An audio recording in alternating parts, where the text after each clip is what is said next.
The Telltale Heart by Edgar Allan Poe. Read by Pablo Oliver. True, nervous, very, very dreadfully nervous I had been, and am. But why will you say that I am mad? The disease had sharpened my senses, not destroyed, not dulled them. Above all was the sense of hearing acute. I heard all things in the heaven and in the earth. I heard many things in hell. How then am I mad? Hearken, and observe how healthily, how calmly I can tell you the whole story. It is impossible to say how first the idea entered my brain, but, once conceived, it haunted me day and night. Object there was none, passion there was none. I loved the old man. He had never wronged me. He had never given me insult. For his gold I had no desire. I think it was his eye. Yes, it was this. One of his eyes resembled that of a vulture, a pale blue eye with a film over it. Whenever it fell upon me, my blood ran cold, and so, by degrees, very gradually, I made up my mind to take the life of the old man, and thus rid myself of the eye forever. Now this is the point. You fancy me mad. Madmen know nothing, but you should have seen me. You should have seen how wisely I proceeded, with what caution, with what foresight, with what dissimulation I went to work. I was never kinder to the old man than during the whole week before I killed him. And every night about midnight, I turned the latch of his door and opened it, oh, so gently. And then, when I had made an opening sufficient for my head, I put in a dark lantern, all closed, so that no light shone out, and then I thrust in my head. Oh, you would have laughed to see how cunningly I thrust it in. I moved it slowly, very, very slowly, so that I might not disturb the old man's sleep. It took me an hour to place my whole head within the opening, so far that I could see him as he lay upon his bed. Ha! Would a madman have been so wise as this? And then, when my head was well in the room, I undid the lantern cautiously. Oh, so cautiously. Cautiously, for the hinges creaked. I undid it just so much that a single thin ray fell upon the vulture eye. And this I did for 7 long nights, every night, just at midnight. But I found the eye always closed, and so it was impossible to do the work, for it was not the old man who vexed me, but his evil eye. And every morning when the day broke, I went boldly into the chamber and spoke courageously to him, calling him by name in a hearty tone, and inquiring how he had passed the night. So you see, he would have been a very profound old man indeed, to suspect that every night, just at 12, I looked in upon him while he slept. Upon the 8th night I was more than usually cautious in opening the door, A watch's minute hand moves more quickly than did mine. Never before that night had I felt the extent of my own powers, of my sagacity. I could scarcely contain my feelings of triumph. To think that there I was, opening the door little by little, and he not even to dream of my secret deeds or thoughts. I fairly chuckled at the idea, and perhaps he heard me, for he moved on the bed suddenly as if startled.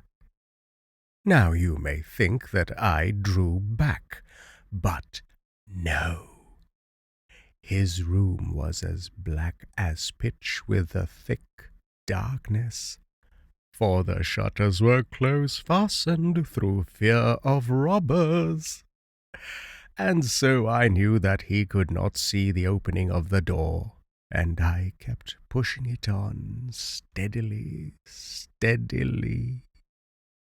I had my head in and was about to open the lantern when my thumb slipped upon the tin fastening, and the old man sprang up in the bed, crying out, "Who's there?" I kept quite still and said nothing.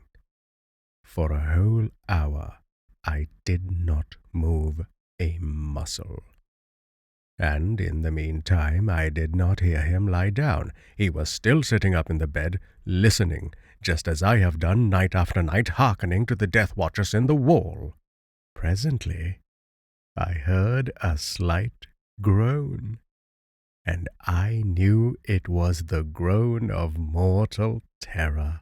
It was not a groan of pain or of grief. Oh, no. It was the low, stifled sound that arises from the bottom of the soul when overcharged with awe. I knew the sound well. Many a night, just at midnight, when all the world slept, it has welled up from my own bosom, deepening with its dreadful echo the terrors that distracted me. I say I knew it well. I knew what the old man felt, and pitied him. Although I chuckled at heart, I knew that he had been lying awake ever since the first slight noise when he had turned in the bed. His fears had been ever since growing upon him. He had been trying to fancy them causeless, but could not. He had been saying to himself, "It is nothing but the wind in the chimney. It is only a mouse crossing the floor. Or, it is merely a cricket which has made a single chirp." Yes, he had been trying to comfort himself with these suppositions, but he had found all in vain. All in vain.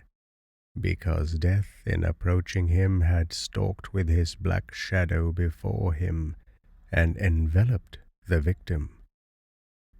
And it was the mournful influence of the unperceived shadow that caused him to feel, although he neither saw nor heard, to feel the presence of my head within the room. When I had waited a long time, very patiently, without hearing him lie down, I resolved to open a very, very little crevice in the lantern. So I opened it. You cannot imagine how stealthily, until at length a single dim ray, like the thread of the spider, shot out from the crevice and fell upon the vulture eye. It was open, wide, wide open, and I grew furious as I gazed upon it. I saw it with perfect distinctness, all a dull blue with a hideous veil over it that it chilled the very marrow in my bones. But I could see nothing else of the old man's face or person, for I had directed the ray as if by instinct precisely upon the damned spot. And now, Have I not told you that what you mistake for madness is but over-acuteness of the senses? Now, I say there came to my ears a low, dull, quick sound, such as a watch makes when enveloped in cotton. I knew that sound well, too. It was the beating of the old man's heart. It increased my fury as the beating of a drum stimulates the soldier into courage. But even yet I refrained and kept still. I scarcely breathed. I held the lantern motionless. I tried how steadily I could maintain the ray upon the eye. Meantime, the hellish tattoo of the heart increased. It grew quicker and louder every instant. The old man's terror must have been extreme. It grew louder, I say louder, every moment. Do you mark me well? I have told you that I am nervous. So I am. And now, at the dead hour of the night, amid the dreadful silence of that old house, so strange a noise as this excited me to uncontrollable terror. Yet, for some minutes longer, I refrained and stood still. But the beating grew louder. I thought the heart must burst. And now a new anxiety seized me. The sound would be heard by a neighbor. The old man's hour had come. With a loud yell, I threw open the lantern and leapt into the room. He shrieked once only. In an instant I dragged him to the floor and pulled the heavy bed over him. I then smiled gaily to find the deed so far done. But for many minutes the heart beat on with a muffled sound. This, however, did not vex me. It would not be heard through the wall. At length it ceased. The old man was dead. I removed the bed and examined the corpse. Yes, he was stone dead. I placed my hand upon the heart and held it there many minutes. There was no pulsation. He was stone dead. His eye would trouble me no more. If still you think me mad, you will think so no longer when I describe the wise precautions I took for the concealment of the body. The night waned, and I worked hastily, but in silence. First of all, I dismembered the corpse. I cut off the head, and the arms, and the legs. I took up 3 planks from the flooring of the chamber and deposited all between the scantlings.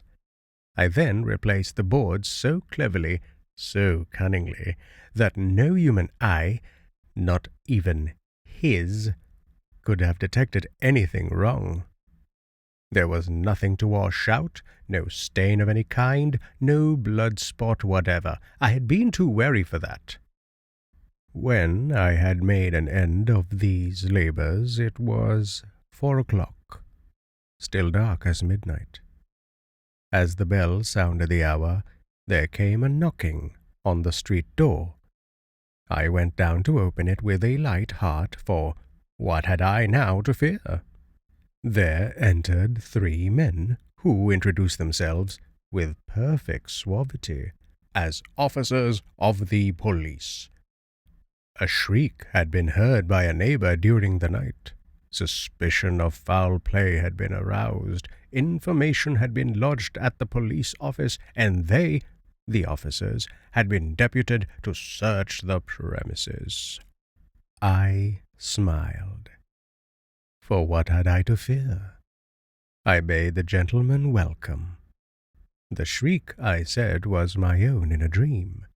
The old man, I mentioned, was absent in the country.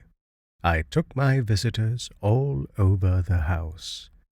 I bade them search well. I led them at length to his chamber.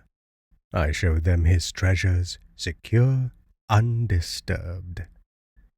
In the enthusiasm of my confidence, I brought chairs into the room and desired them here to rest from their fatigues, while I myself, in the wild audacity of my perfect triumph, placed my own seat upon the very spot beneath which reposed the corpse of the victim.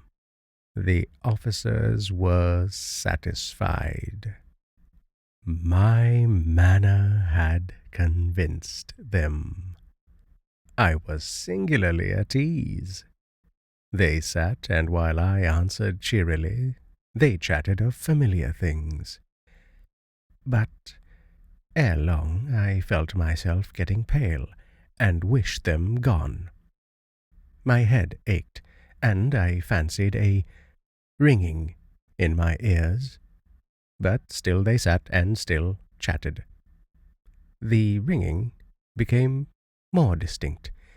It continued and became more distinct. I talked more freely to get rid of the feeling, but it continued and gained definitiveness, until at length I found that the noise was not within my ears. No doubt I now grew very pale, but I talked more fluently and with a heightened voice. Yet the sound increased, and what could I do? It was a low, dull, quick sound, much such a sound as a watch makes when enveloped in cotton. I gasped for breath, and yet the officers heard it not. I talked more quickly, more vehemently, but the noise steadily increased. I arose and argued about trifles in a high key and with violent gesticulations, but the noise steadily increased. Why would they not be gone? I paced the floor to and fro with heavy strides, as if excited to fury by the observations of the men, but the noise steadily increased. Oh God! What could I do? I foamed, I raved, I swore. I swung the chair upon which I had been sitting and grated it upon the boards, but the noise arose over all and continually increased. It grew louder, louder, louder, and still the men chatted pleasantly and smiled. Was it possible they heard not? Almighty God! No, no! They heard, they suspected, they knew. They were making a mockery of my horror. This I thought, and this I think. But anything was better than this agony. Anything was more tolerable than this derision. I could bear those hypocritical smiles no longer. I felt that I must scream or die. And now, again, hark! Louder, louder, louder, louder. Villains! I shrieked. Dissemble no more. I admit the deed. Tear up the planks. Here, here. It is the beating of his hideous heart.